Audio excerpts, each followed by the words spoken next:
legs gone to torso, crescent-tailed, dove and leapt in spray, spouting water. Historically, it was from late Egypt that Greece must have learned, but what it reenacts is the spirit of the beginning. One would be hard-pressed to answer where art has scaled such an Olympus as the Homeric poems, whether in the dawn power of 4th dynasty Egypt, Mycerinus with his queen, 1200 years before the Trojan War, or in those god-souled and muscled Kuroi of the 6th century Attic, at least 2 centuries after Homer, though about the time the Athenian text of his poems was prepared. If what we seek is the Homeric cognate, it must appear where the man-god, however inspired from Egypt and Asia, strips to the canons of human excellence, of arete. At about the same time, David, whom the Renaissance would remake after the Greek model, was humanized by the Deuteronomist. How differently! A youth ruddy and of fair countenance, facing Goliath. Thou comest to me with a sword, and with a spear, and with a shield, but I come to thee in the name of the Lord of hosts, the God of the armies of Israel, whom thou hast defied, to be met thereafter by the women dancing like bacchantes, to tabrets and song. Saul has slain his thousands, but David his 10,000s. As when a lion murderous springs among the cattle, and their flanks heave with terror, even so the Achaeans scattered in panic before Hector and Zeus, the great father. As when a ravening fire breaks out deep in a bushy wood, so Atreus' son Agamemnon roared through the ranks of the Trojans in flight. How high Homeric metaphor, like this archaic frieze of the Siphnian treasury at Delphi, lifts the earth misery of town-destroying man, godlike Achilles, lamented by his immortal mother. To a bad destiny I bore you in my chambers. Your life must be brief and bitter beyond all men's. Joshua's attack on Jericho, events also of around 1200, told centuries after, shuns that tragic detachment of the Olympian. At the 7th time, when the priests blew with the trumpets, Joshua said unto the people, Shout, for the Lord hath given you the city, and the city shall be accursed, and all that are therein. Only Rahab the harlot shall live, because she hid the messengers that we sent. So the people shouted when the priests blew with the trumpets, and the wall fell down flat. From the other, the homecoming myth of Odysseus, this escape from the cave, tied to the Cyclops ram. How remote the holiness of Israel, Joseph with his cloak of many colors, his bondage, fortune, and delivery, a chronicled exemplum of the chosen. Be not grieved, nor angry with yourselves that ye sold me hither, for God did send me before you to preserve life. As God reveals to Jacob, Fear not to go down into Egypt, for I will there make of thee a great nation. Yet those radical opposites, to blend in the Alexandrian melt, must have precipitated together from one Egyptian, Near Eastern, and Aegean matrix, the daughter Agamemnon sacrificed for war, Iphigenia, strong-born, of the same name with that Yephthygenia, sacrificed in Judges, the daughter of Jephthah, mighty man of valor. Out of Greek myth comes also tragedy, that Dionysian, Apollonian knot of divine terror and reconciliation, which Greek art suggests in its gigantomachias, this from the sacred pediment of the Hecatomb temple on the Pisistratid Acropolis, the battle of Athena with the giants, on the line that leads to the cry of Oedipus, which we, no more than Yeats, can translate, Iu, iu, tapan, tane, xe, koi, safe. O phos, teleutaion, se pros blepsaimi nun. Oh, all brought to pass, all truth, light, I look my last upon you, found in bloodshed, birth, and marriage, all accursed. How much more faith has given in the translation of Hebrew pain.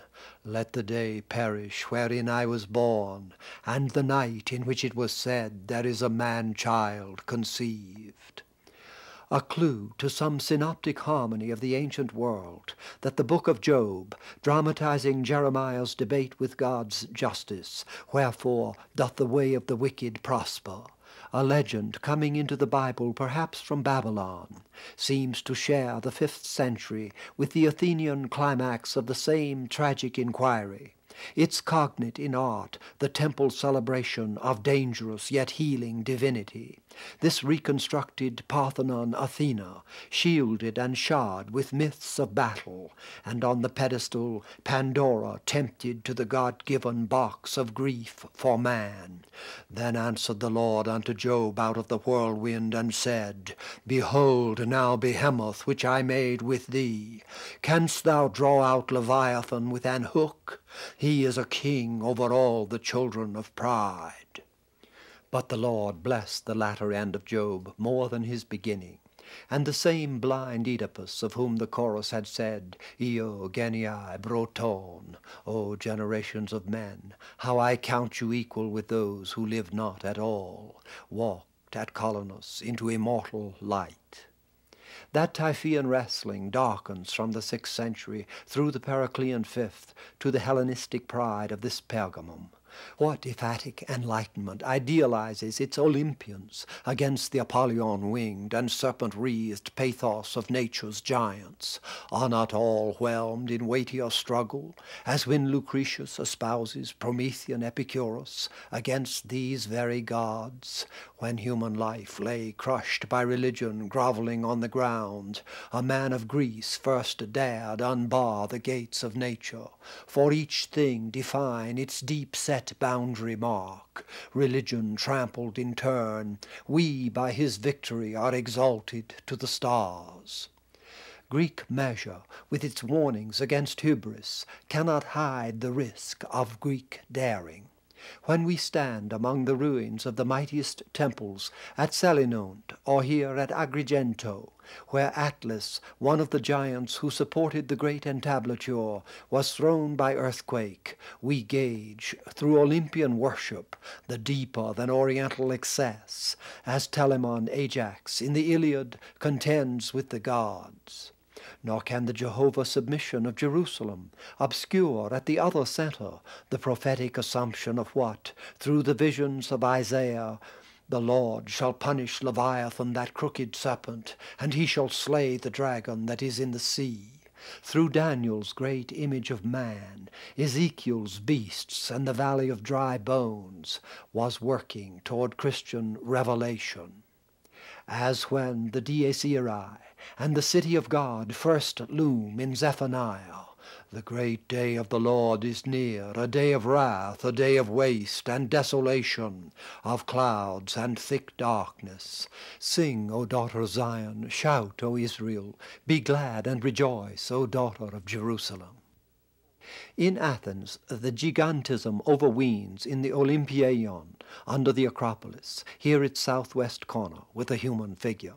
We tend to blame this disproportion on Rome, since the temple was restored and finished by Hadrian, but the Seleucid Antiochus had poured vast sums into a Hellenistic reconstruction, following the ground plan, though not the Ionic order, of a temple begun by Pisistratus, 6th century BC tyrant of Athens, under whom the Homeric poems were also said to have been ordered.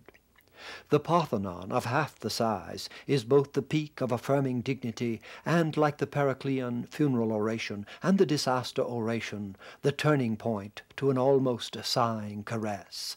In the most beautiful of the horsemen, as he looks behind him, archaic and early classical dream toward the elegiac sweetness of Praxiteles, as if this ripeness of face, this perfect fall of robe, enacted at once both Sophocles and Euripides. The book of Ruth is of the time. Entreat me not to leave thee, or to return from following after thee. For whither thou goest I will go, and where thou lodgest I will lodge. Thy people shall be my people, and thy God my God. The Lord do so to me, and more also, if aught but death part thee and me. But where the acme of the prophetic arrow? What the Parthenon straddled was the watershed between archaic and Hellenistic personality, that outward and inward softening which no words need describe. But if words were required, the maturation of consciousness would take us from Sappho's sharp mystery, though blurred in Leonard's translation. Death shall be death forever unto thee, lady, with no remembrance of thy name then or thereafter, for thou gatherest not the roses of Pieria, loving gold above the muses. Even in Hades' house wander thou shalt unmarked, flitting forlorn among the shadowy, averted dead. To Poseidopus' moody 2nd century BC poem about Sappho and her brother Caraxus' passion for Dorica in Egypt. Here Lucas' Tennysonian shades not inappropriate. Long since your bones have mouldered, long, Dorica, the binding of your curls, long all the fragrance from your robe has passed away, that you flung round fair Caraxus and caught him in its winding, and breast to breast lay drinking until the dawn was grey. But the white page of Sappho lives on and lives forever, proclaiming your name also, your name thrice blessed, the while that Naucritus shall remember, while ships shall breast her river, standing in from seaward to the long lagoons of Nile.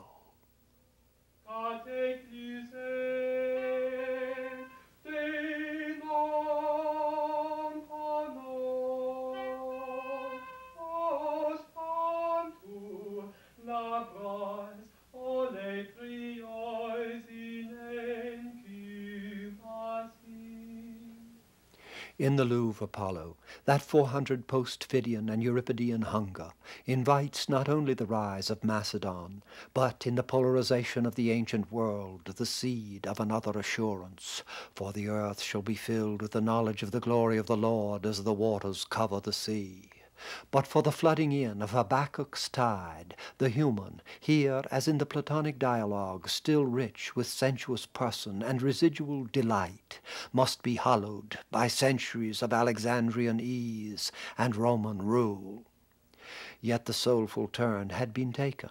4th century Attic tombs assume the mood which in the Greek anthology pervades the late classical. Plato voiced it in the epitaph Shelley would translate as morning and evening star. Thou wert the morning star among the living, ere thy fair light had fled. Now, having died, thou art as Hesperus, giving new splendor to the dead. We pick it up from the Macedonian graves, supposedly of Philip and his family, this lately discovered fresco of Ceres or of the woman mourned, the earliest preserved example of Greek painting. It was also in Macedon that Euripides died, having written Iphigenia in Aulis, this chorus translated by H.D. But still we lament our state, the desert of our wide courts, even if there is no truth in the legends cut on ivory, nor in the poets, nor the songs. Thus every fresh vigor, as it takes up Greek rule, must take up the brooding of late Greek consciousness. There will be flashes of life renewal, as Greek skills pour to the barbarian tribes. Here the craft of the goldsmith, adapted to the Scythian north of Thrace. But like the early art of Rome, it is post-conscious, whereas the Celts of the 7th century funeral car had not entered Zechariah's judgment ground of sophistic soul. In that day, saith the Lord, I will smite every horse with astonishment, and his rider with madness. As the pre-Roman force of this Attic soldier's tomb, about 320 B.C., may remind us, Greek arms were never more distinguished. The century opened with the Anabasis of Xenophon and his 12,000 stranded mercenaries on the march through the whole of Persia to the sea, Thalassa, to show the Hellenes they could bring their paupers over here and make them rich. By 370, Epaminondas of Thebes had invented the phalanx of 50 shields deep, which Philip II of Macedon and Alexander would apply. The Greek polis, however, had lost the helm, and without knowing it, all those warring souls were swept in the vortex of Daniel's 4 kingdoms, yielding to the vision of the ram thrown down by the goat. The ram which thou sawest having 2 horns are the kings of Media and Persia, and the rough he-goat is the king of Graecia, and the great horn that is between his eyes is the first king, Alexander. In this tiny ivory head, presumably of Philip with his blinded eye, we read the half-cynical spread of shrewd Attic enlightenment among the northern Greeks. Philip had been born the year the Spartans took the citadel of Thebes by treachery. As a Theban hostage, he had watched the tricky bickering of Hellas. His kingship saw the Phocians mint the treasures of Delphi for their war. His death would touch off the sort of mother plotting so rife in later Rome. His son, by Cleopatra, murdered in her lap, and she forced to hang herself. Far from the Athenian ideal of Pericles, the high truth of his words, our Constitution favors the many instead of the few. That is why it is called a democracy. The laws afford equal justice to all. In our enterprises we present the singular spectacle of daring and deliberation, although usually decision is the fruit of ignorance, hesitation of reflection. Before this Leochares Alexander, we might ask if Olympia had yielded herself indeed to Homeric Zeus as serpent, Hegel. The Greek life is a truly youthful achievement. Achilles, the ideal youth of poetry, commenced it. Alexander the Great, the ideal youth of reality, concluded it. The freest and finest individuality that the real world has ever produced. Both appear in contest with Asia. But that absorbed Greek rapture goes flat in the apocryphal first book of Maccabees. Alexander went through to the ends of the earth and took spoils of many nations, whereupon he was exalted and his heart was lifted up. And after these things he fell sick, and parted his kingdom, and then died, and evils were multiplied in the earth. This portrait, after Lysippus of Alexander, older and sadder, may admit more of the mission Plutarch was to summarize.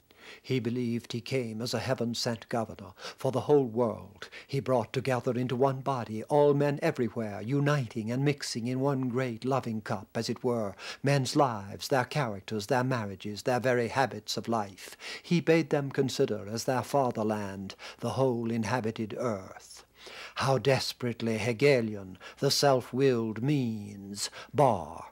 Part of the myth he had created before this year of 323 was that of blood and agonizing death, of depopulation, of drunken orgy and barbarous vandalism, of an insane striving for world conquest, and above all, of the paranoiac hubris of a man determined to be God.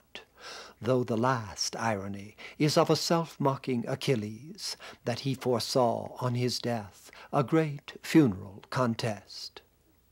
One would think the facts of Alexander marvel enough, his leaping into an Indian city and fighting on, almost mortally wounded, his pouring out a helmet of water in the Gedrosian desert, unwilling to drink before his thirsting men. Yet by the 2nd century A.D., history, forgery, and folk myths had fused in the romance of Alexander, to spread through 12 centuries and from India to the Atlantic. Here above, as Iskander, crowned Muslim, he has crossed the eastern sea and come to a lake on an island, where with a companion he spies on the water nymphs at play. It was a conquest beyond his dreams. History is the myth of the actual. What east-west links are implied by hunts in bronze enchased with gold and silver from Chinese Honan about the time of Alexander, when Grecian goldsmiths were bringing realism to such Scythian scenes, we can only guess. But in 2 centuries the refined arts of Alexandria had spread and seeded their like along the Silk Route, through Bactria and Kabul to China. Witness this vase of Greek god-rapes, Europa, this Leda, found in Begram, Afghanistan, and published as both Hellenistic and Oriental. Greek sculpture seems mostly epic or tragic, but vase painting from the 5th century on, here about 380, Dolon ambushed by Odysseus and Diomedes, can marvelously catch the grotesque, as from Aristophanes, Dionysus and his servant in the underworld. "Slave, take up your load again." Servant, "Before having laid it down, hire one of the dead who is going to Hades." Dionysus, "Hi, you dead fellow there, will you carry a package to Pluto for me?" "Is it very heavy? You will pay me 2 drachmae." Too dear. Here are 9 obols. Dead man. I'd sooner go back to earth. Where is that vase finesse of caricature line most pursued? It would be ridiculous to look for Greek influence in a Chinese silk painting more than 1,000 years later. Indeed, the advance of international time, style, consciousness tells in every wrinkle and tatter of this Sung calligraph. But what lies definitively between the older Chinese and this is the penetration of the Orient by the Hellenistic seated on Buddhism. What else affected the upheaval between the clay figurines of BC Japan and the 6th century arrival here in bronze of the blessing bodhisattvas?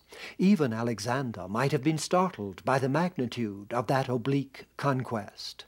But the Japanese refinement came from China, this smiling Buddha of warm rose sandstone at least a century earlier. The Chinese from India. This Gandharan Buddha from the 2nd or 3rd century, the trading peak of the Antonine Empire. And it testifies in the curves of lip and hair, the plane of forehead continued to the nose, to the Alexandrian heritage, while these heavy eyes have translated into nirvana, the moody search of late Greco-Rome. Although Alexander was concerned about the source of the Nile, he pursued it only in thought.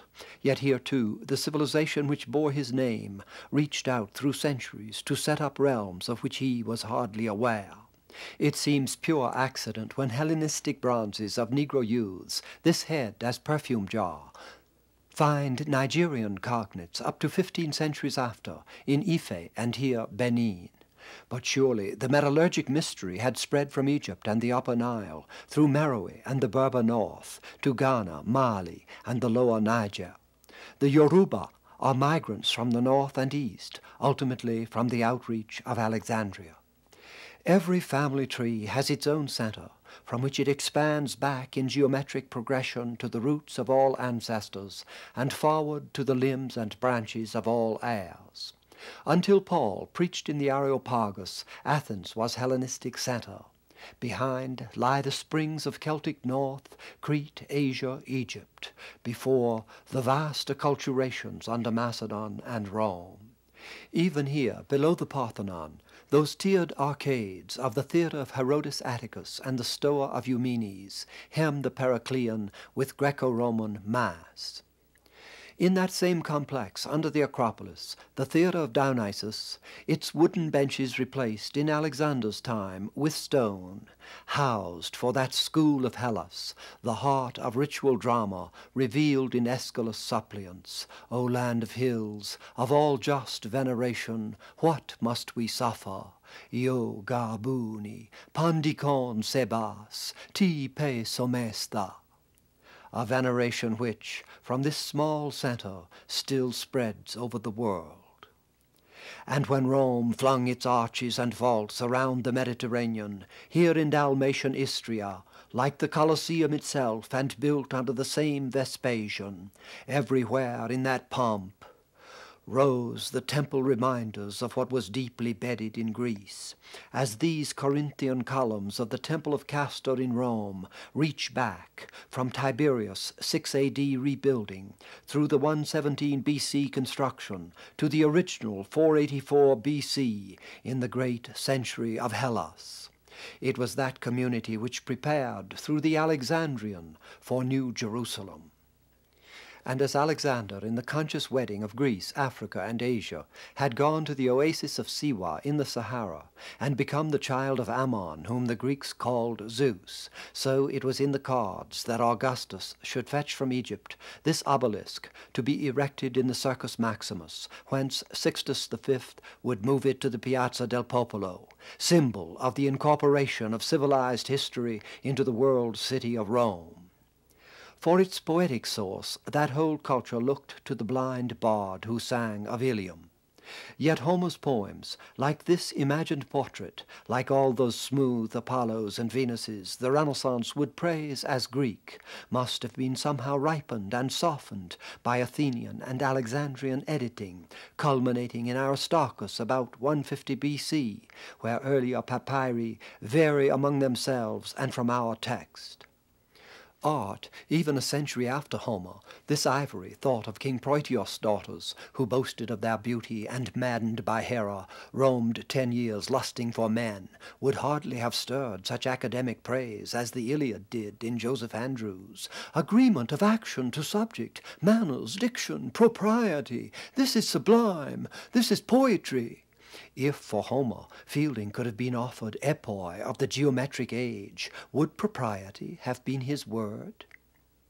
In the bronze Apollo of Piombino, such clean archaizing with imperial sensuousness had led to datings from about 500 to the 1st century BC. Now coins discovered in the core seem to prove it later still, despite the Dorian inscription on the foot, a pastiche from the 1st century after Christ. Was Homer somehow refined for his civilized role? In the columned agora of the Hellenistic cities, from Athens to Pergamum, Alexandria to Rome, the cultural heroes took their places with the gods. Here Sophocles and Demosthenes, now in the Lateran and Vatican. The Periclean poet, 2 centuries later, asserting Athens proud and free. Demosthenes, his Philippic struggle for a freedom past, though both for Rome enforced the civic claim.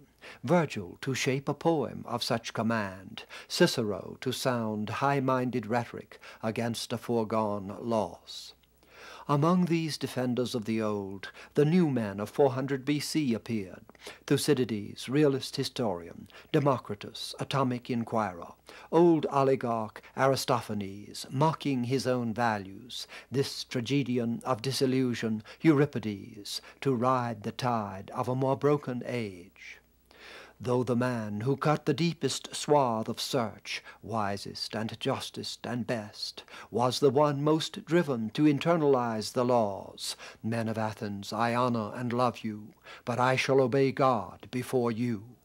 Symptomatic that in so seemingly Apollonian a reasoner as Socrates, the Dionysiac strain of God rapture should reveal itself, even to the Silenus appearance and the Aulus of Marcius, as Alcibiades says in the Symposium.